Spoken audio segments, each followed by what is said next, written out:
हा आपला क्वेश्चन आहे। ह्या क्वेश्चनमध्ये आपल्याला राईट हँड साईड दिलेला आहे, फ्रंट व्ह्यू दिलेला आहे आणि आपल्याला ह्याचे आयसोमेट्रिक व्ह्यू काढायचा आहे।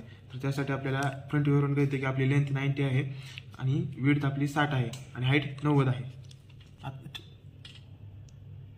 तर आयसोमेट्रिक व्ह्यू काढण्यासाठी पहिल्यांदा आपल्याला इथून 30 डिग्री इन्क्लिनेशन, इथून 30 डिग्री इन्क्लिनेशन आणि इथून 90 डिग्री इन्क्लिनेशन घ्यायचं आहे। इकडे आपल्याला साईड व्ह्यू दिसणार आहे, इकडून आपल्याला फ्रंट व्ह्यू दिसणार आहे। त्यामुळे ही आपले 90ची आपली लेंथ आहे म्हणून इथे 90 डिग्री घेतली आहे। इथं आपली 60ची विड्थ आहे म्हणून 60 आपण राईट हँड साईडसाठी घेतलेला आहे आणि आपली हाईट 90 आहे, तर आपण 90 वरून हे कंप्लीट करून घेऊ।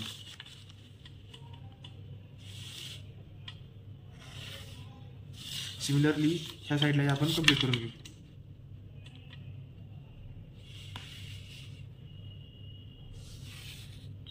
तर आपला व्ह्यू झालेला आहे। आता आपण ह्याचा वरचा रेक्टँगल कंप्लीट करून घेऊया।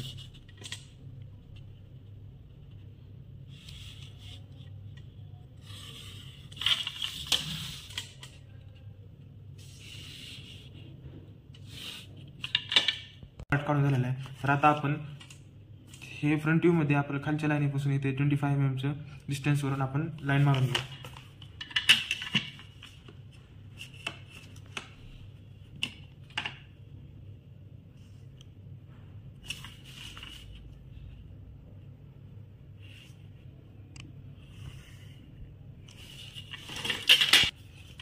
आपल्याला माहित आहे ह्या दोन लाईन मधले डिस्टन्स 25 mm आहे, तर आपण ह्या लाईनचं डिस्टन्स 25 mm कमी करून घेऊ आणि ह्या पॉईंट पासून ह्या लाईनला पॅरलल लाईन मारून घेऊ।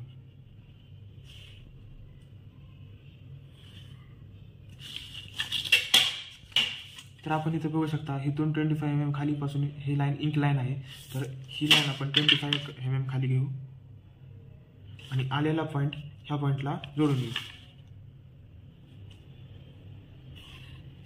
तर हे आपल्याला आपल्या फ्रंट व्ह्यू मधले इन्क्लिनेशन दिसून येईल। तर ह्यासाठी आपण हा पॉईंट पण ते एक्सटेंड करून घेऊ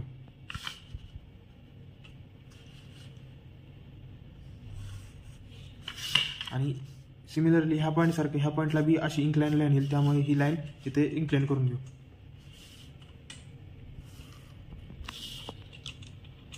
तर ह्या लाईनला इथून खाली पॅरलल लाईन मारून घेऊ।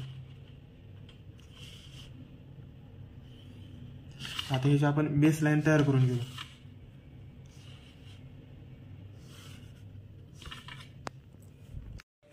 तर आपण साइड व्ह्यू मध्ये आपण आता हा पार्ट काढून घेऊ। हा पार्ट काढण्यासाठी आपण ही लाईन इथपर्यंत एक्सटेंड करून घेऊ।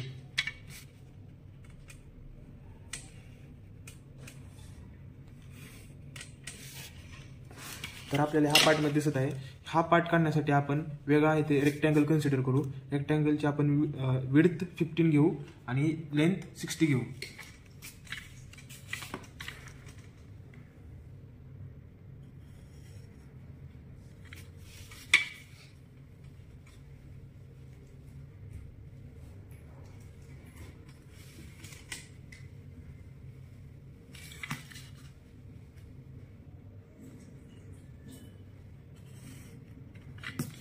तर इथे दिल्यानुसार आपण ह्या पॉईंट पासून इकडे 20 mm डिस्टन्स घेऊ, ह्या पॉईंट पासून इकडे 20 mm डिस्टन्स घेऊ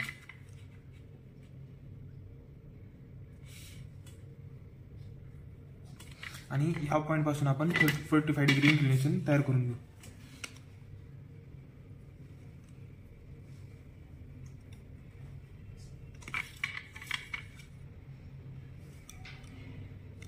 आणि हे इन्क्लिनेशन वरच्या लाईन पर्यंत जोडून घेऊ, एक्सटेंड करून घेऊ।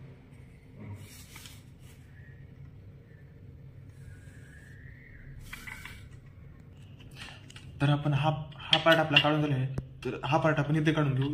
हा पार्ट इथे काढण्यासाठी पहिल्यांदा आपण इथून 15 mm वर मार्क करून घेऊ, त्या पॉईंटमधून जाणारी लाईन काढून घेऊ।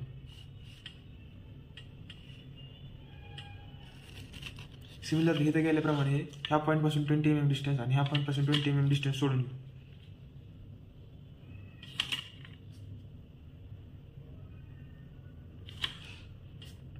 आणि हा एंड लाईन पासून इथून डिस्टन्स मोजू आणि एंड लाईन पासून इथले डिस्टन्स मोजू। हे आपले 0.5 येत आहे आणि इकडून हे 0.5 येत आहे। आपण दोन्ही बाजूला 0.5 डिस्टन्स सोडून देऊ आणि हा पॉईंट पासून इथे एक लाईन एक्सटेंड करू आणि ह्या पॉईंट पासून इथे लाईन एक्सटेंड करून घेऊ।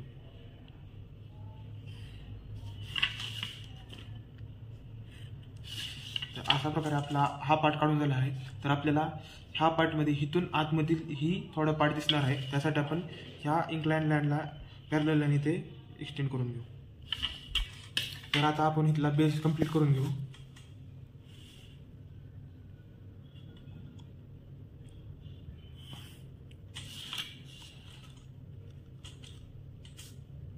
त्याच्यानंतर आपल्याला हा पार्ट आपल्याला साईड व्ह्यूमध्ये दिसत आहे, म्हणजे इकडून आपल्याला हा पार्ट दिसणार आहे आणि हा पार्टचं इन्क्लिनेशन इथे दिलेलं आहे. तर आपण ह्या 60 mm पासून इकडे 25 डिस्टन्स सोडू आणि इकडून 25 डिस्टन्स सोडू, म्हणजे आपल्याला एकदम मिडमध्ये आपल्याला 10 mm ती आपल्याला तो पार्ट काढायचा नाही. तर आपल्याला इथलं ह्याचा बेस लाईन काढण्यासाठी आपण ह्याला पॅरलल लाईन ह्या पॉईंटपासून खाली एक्सटेंड करून घेऊ आणि हा पॉईंट आणि हा पॉईंट जोडून घेऊ. तर आता आपण ह्यात जो विजिबल पार्ट आहे, जो आपल्याला डायग्राममध्ये दिसेल, नीट दिसेल, तो पार्ट आपण डार्क करून घेऊ. तर आपला आता डायग्रामचा पार्ट आपल्याला डार्क करून झाला आहे. आपल्याला इथला हा जो पार्ट होता तो आपण रिरेज करायचा आहे, कारण आपल्याला हा पार्टच्या मागे हा पार्ट दिसणार नाही, एवढाच पार्ट दिसेल, त्यामुळे आपण एवढाच पार्ट डार्क केलेला आहे. तर आता आपण डायग्रामचे डायमेन्शन देऊन घेऊ. तर आपल्याला माहीत आहे आपल्याला हे डिस्टन्स, ह्या दोन लाईनमध्ये डिस्टन्स 25 आहे. आपण ते 25 डिस्टन्स देऊन घेऊ. हे डिस्टन्स आपले 90 आहे, हे देऊन घेऊ. हे डिस्टन्स आपली हाईट 90 आहे, विड्थ आपली 60 आहे. आपण इथून इथपर्यंतचे डिस्टन्स 15 आहे, इथून एवढे डिस्टन्स 25 आहे आणि हे डिस्टन्स आपले 10 आहे. हे आपण सगळे डायमेन्शन देऊन. तर अशा प्रकारे आपले सगळे डायमेन्शन देऊन झालेले आहेत.